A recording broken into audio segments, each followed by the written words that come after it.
Selamat pagi Bu, perkenalkan nama saya Nuri Muratunjana dari kelas 12 IPS 4, absen ke-18. Di sini saya akan menjelaskan mengenai salah satu kebijakan luar negeri dan salah satu kebijakan ekonomi pada masa demokrasi terpimpin. Di sini saya akan menjelaskan kebijakan luar negeri yaitu Indonesia keluar dari PBB.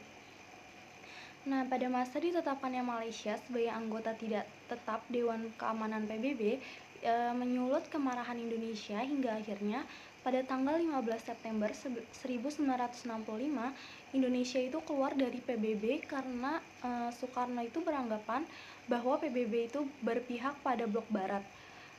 Adapun alasan Indonesia keluar dari PBB yaitu karena Presiden Soekarno menganggap bahwa markas PBB tidak netral, seharusnya di luar blok Amerika dan blok Uni Soviet.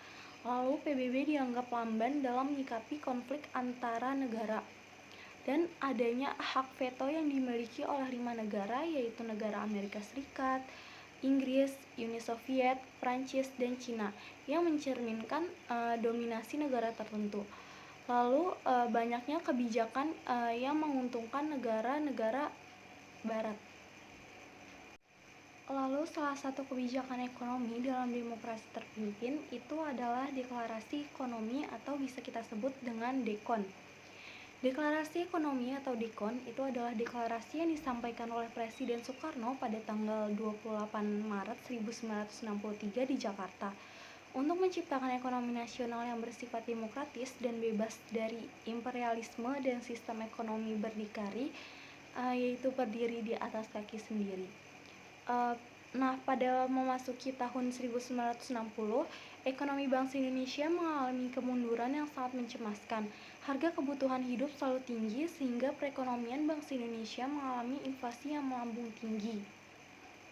Nah, perkembangan selanjutnya, kegiatan ekonomi pada masa demokrasi terpimpin itu juga dilandaskan atas strategi dasar ekonomi Indonesia yang diamanatkan oleh Presiden Soekarno dalam deklarasi ekonomi pada tanggal 28 Maret 1963. Tujuan dibentuk deklarasi ekonomi ini adalah untuk menciptakan ekonomi yang bersifat nasional, demokratis, dan bebas dari sisa-sisa imperialisme untuk mencapai tahap ekonomi sosialis Indonesia dengan cara terpimpin. Nah, deklarasi ekonomi bertujuan untuk mengatasi keadaan ekonomi Indonesia sehingga mendukung proses pembangunan di Indonesia. Nah, selain itu, mencanangkan deklarasi ekonomi atau DEKON ini diharapkan dapat mengatasi lajunya inflasi.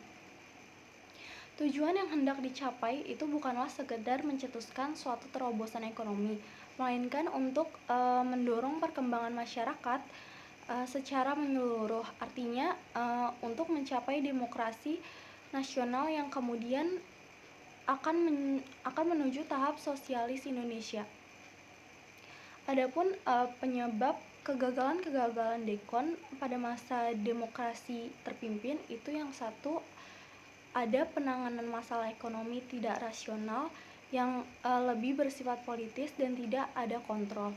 Lalu yang kedua itu tidak adanya ukuran yang objektif di dalam menilai sesuatu usaha atau hasil orang. Sekian dari saya, maaf bila ada kekurangan. Terima kasih.